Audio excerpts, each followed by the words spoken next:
I would imagine everyone's going to hate what I'm going to say. There's a reason why I still track as far left, but I don't side with the socialist communist type of far left. And there's a reason why I'm not going to ever side with the right entirely. You have your place and your usefulness, as does the left, and in the end, both sides are needed because different situations require a conservative or liberal reaction. And it's good to juggle it back and forth a little bit and consider the position that you're electing someone to as to what kind of philosophy you might want them to have for that particular position. For instance, you might want to have a more liberal governor, but a more conservative comptroller kind of a thing when you're talking about state politics. One thing I observe that doesn't seem to get talked about much, but the old-fashioned line way of dividing politics. If you have the right and you have the left. On the right side, various conservative and right-wing philosophies all kind of narrow down to an ultimate point when you get all the way to the extreme end of that. And on the left, it frays. It does not come to a point. You have actually a couple different interpretations of where the far left can go, and that they can be very different in how they operate, as I'm about to describe. Because I am not a utopianist in any way, shape, or form. I'm a pragmatist, and I tend to find that most of the people I look to for the wisest political philosophy have been dead for a long, long time. If you want to have an inclusive cosmopolitan world with linked international trade and common law, and everyone get along and be able to have commingled ethnic groups existing without being at each other's throats, you can't abandon the imperial model to do so.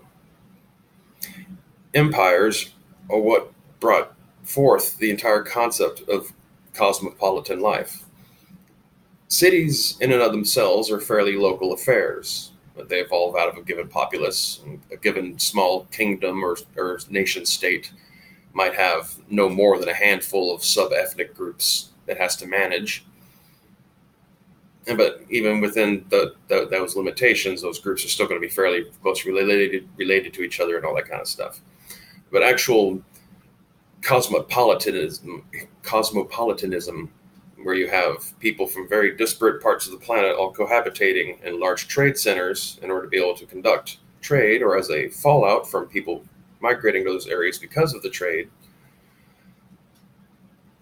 that was entirely built by empires. That when you had nation states starts to stitch together multiple nation states together and create little hubs, and those hubs ended up being often the center of the empire by the design or intent, because that those hubs are, of course, where all the focus needs to be to maintain the trade network.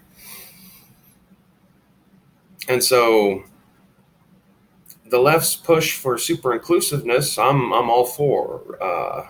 All human beings are human beings, and we should be allowed to roam around the planet however the fuck we want, as far as I'm concerned. But in order to be able to do so, there has to be central control. There has to be central power. There has to be an identity greater than all the sums of its parts that everyone can adhere to. And empires provide that.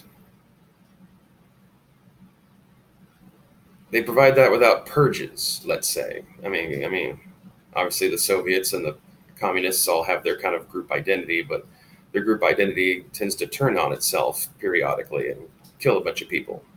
So maybe not the best unity path.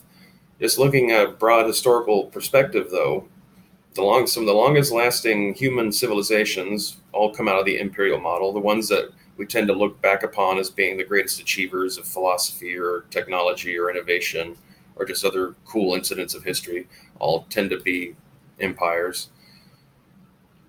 The only things that really last longer as civilizations are, the pre-agricultural, horticultural type societies that, theoretically could last for tens of thousands of years without really having much change in their culture.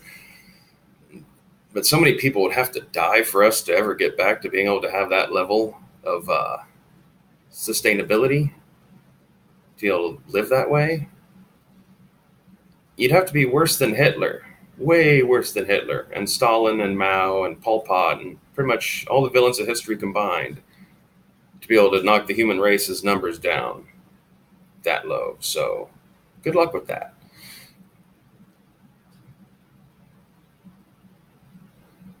On the conservative end, I don't really think you have like empire. The conservative end is the nation state kind of stuff. But even worse, what I think is the actual fine point to the right wing of the political spectrum and why I don't take their side is that they all ultimately seem to go towards some type of theocracy. That's one of the things that I find aberrant about the left's blind embrace of Islam is that the fundamentalist the Muslims, that's hardcore right wing shit. That's just the same as like Westboro Baptist people. They're advocating for biblical rule instead of rational rule when determining the laws that people have to govern their lives by. So, no, no. That's why I'm a man without a political home right now, I guess, because both sides don't really offer me anything I like. So I have to take a real pragmatic approach, go for whoever is best providing me things I find appealing as an agenda. And I tend to try to take real long ball games, look at the future in the long term, not just what's going to happen in the next 4 years, but like actually worry about where we're going to be at from a century from now and all that kind of stuff. So I'll tend to vote for whoever gives me the best space program. So read that however you will.